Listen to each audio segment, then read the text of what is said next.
Today, I'm in the wood yard. Snow! Again. Here we go. Hello, fellow firewood fanatics. My name is Chris, in case you're here for the first time. If you've been here before, thanks for coming back. This channel's all about firewood and anything outside that I do, because that's what I do, outside stuff.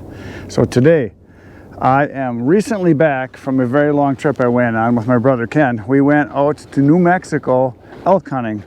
And we got invited by one of the viewers of the channel. His name is Jeremy. He's an awesome guy. And we spent a week with him riding around chasing elk, and we got one, so it was pretty cool.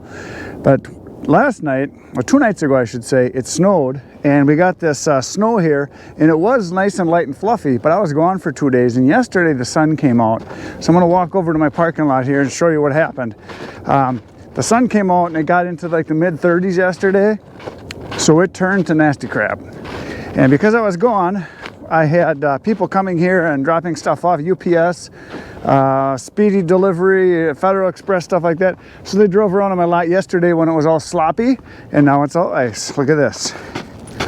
Isn't that nice? It's not gonna be fun. I'm probably just gonna have to leave the bucket on the tractor. I've got it hooked up right now. It's sitting over there. I've got the heater plugged in. I got a core heater on it, heat the engine up. I've had it plugged in now for, I don't know, half hour, 45 minutes, something like that. So I'm warming it up and I'm gonna start it up. I'm gonna start moving snow. So, and the worst news on top of that is we're supposed to get 3 to 5 inches. It's starting right now. It's supposed to snow all night. So that's cool. So I am back from my trip, like I said. So now I'm gonna start producing regular firewood videos, even though you saw a bunch of the videos while I was gone. That you're going to be seeing, that you've already seen. Yeah, I don't know, I'm confused now because I was gone for a while.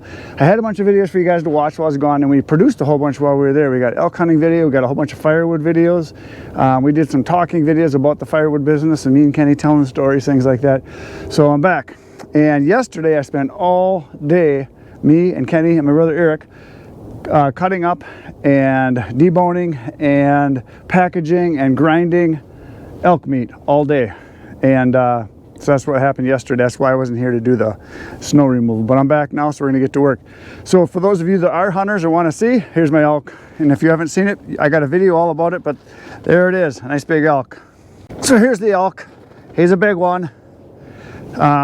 We got the skull boiled out. I'm gonna do a European mount because I didn't want to spend another $1,000 or $1,500 on a mount. I would have nowhere to put it. This I think I can fit in my house somewhere. I don't know how, but we'll figure it out. I don't have high ceilings, but it's so big. If I would have got a mount, I don't know where I would have even put it.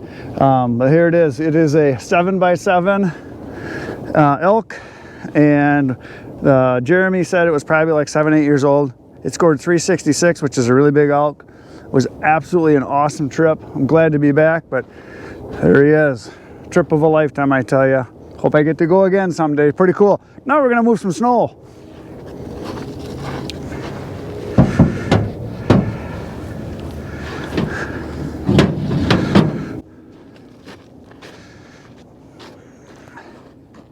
Well, I'm over by my tractor now, and this is a cord. For those of you that are in southern states, probably have never seen these before.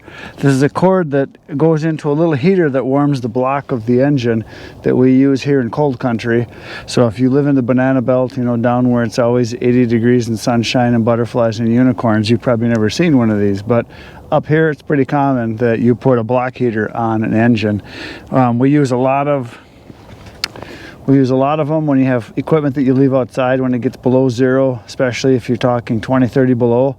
You pretty much have to plug stuff in a lot of times, especially if it's outside. You know, if it's inside, obviously you don't. If it's in a heated shop, sometimes people even put blankets over the top of the engine, over the hood, just to keep the heat in to make it warmer. But it can make a difference of many degrees. So you can take it from, say, 0 up to as high as 30, 40 degrees in temperature real easily, maybe even more than that.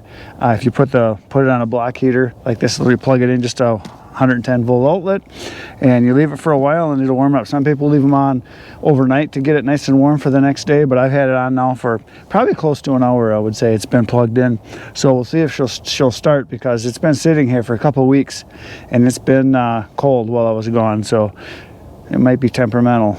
And another thing I should mention is, a couple guys have mentioned this too, is yes, I have treated my diesel fuel with anti-gelling formula. Put a little shot of some goodies into it, and it stops the diesel fuel from gelling, because that could become a problem. Another thing you guys don't have to worry about down the banana belt. So we're going to give her a turn of the key and see if we can get it started.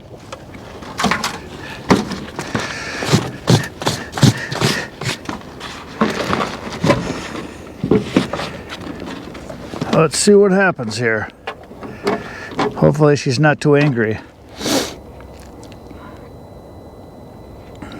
Battery says it's good. The glow plugs are on, glow plugs are off. It's a thing of beauty. Okay, now I'm going to get everything to neutral in the park. I'm gonna let it run for, I'll probably let it run for, I don't know, 15-20 minutes before I do anything. Let it warm up a bit. Because right now it's probably about 15-16 degrees, so it's not brutally cold, but still want to let it warm up. So now I'm going to unplug it, and we'll wrap this back up and pin it up in there so it can't go anywhere. So there you go. So now we're going to go do some plowing.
So what I just did was I just pushed all the crusty snow and I back dragged it, and I got most of the ice off where the two trucks, well, the delivery trucks had driven in here, and so I'm just pulling everything back. So I don't have to get it perfect because we're going to get a bunch more snow, but I wanted to get all this crusty stuff where they drove in here. I wanted to get that all scraped up, so I just been going back and forth over that. So I'm going to keep doing that for a while now.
So I just parked the tractor, and now I'm going to plug back in the heater because it's supposed to get into the single digits tonight. And tomorrow I'm going to have plowing to do first thing in the morning because we're supposed to get 1 to 4 more inches, and I want to be able to get at it right away when I get here. So I'm just going to plug this in. Here we go. She's plugged in. Yeah, it's just a little, there's a little plug in there where they put it on the block and it heats it up. So that's all it is. And I'm going to cover the tractor up in just a minute here, but first I'm going to walk over here and show you the what I did, the carnage for the day. I didn't do much. I worked for about an hour is all it took. But really all I wanted to do was get the nasty, crusted, frozen ice from the trucks going in and out from where the slush froze, and that's what I did. I kind of scraped all this area off in here, and over in the front entrance, I'll show you up over this way where I scraped it off too. It was kind of a chunky nastiness, but using the bucket was really the only way to do it because my snow pusher has a rubber cutting edge on it, which now that this is kind of icy, this should push off real easy tomorrow. So I took off all the stuff where the snowplow had left a big bank of crust up there, and then where the delivery trucks came up over here. Whoa, geez, I almost died right there. That's close. Where the delivery trucks, you can see the tracks kind of where they went in here and drove around. Well, this is all, you know, it was like about 1.5 inches of frozen crust where they drove around, and I pushed all that off. So this is all cleared off. So tomorrow it should be smooth sailing. Should be. We'll see. We're supposed to get 3 to 5 inches. We'll see. Who knows? You know, sometimes it's an inch, sometimes it's 2, sometimes it's 10. But winter's definitely here. It's cold now, and now that I'm back from my trip, my plan is obviously tomorrow I'm gonna have to move snow, and then in the afternoon I hope to get working in the wood yard. I've got lots to do. I got a whole bunch of deliveries waiting for me, people that have called. So tomorrow could be a delivery day in the afternoon once I get my snow moved. And oh, the other thing I was going to tell you about, I did not go into the wood yard at all and clear any of this out, because there only is about, I don't know, 2 inches of kind of a crust. I only got driven on a little bit. I had a buddy drop some stuff off. So this stuff is no big deal here, the snow that's in here. And I'll be able to push that off with any additional fluffy stuff that we get tonight. So I'm not going to worry about that till tomorrow. But I got the lot done. And that was the big thing, because we have customers coming in the morning for our other business. And I don't want anybody to, you know, have a hard time in the parking lot. So I got that done. So I just want to let you know that this next year coming up, there's going to be a lot of cool videos. I got a lot of new things lined up. It'll be kind of a surprise. We're going to go do some logging with an actual logger. That'll be cool. We're going to go into the, I might even go along with my logger and do some ride-alongs with him. I'm going to go up to my brother's and do a bunch of work. I'm thinking about some things that are going to make some changes in the wood yard that are going to be coming for additional things that I'll be able to do. You'll see, it'll be a surprise. It'll be fun. You should come back. So tomorrow I'll be back here moving some snow, and then I'm hopefully do some deliveries. So that's it for today. Between today and tomorrow, when you come back, and I know you're going to, you should get outside and get cutting. Good night, Irene.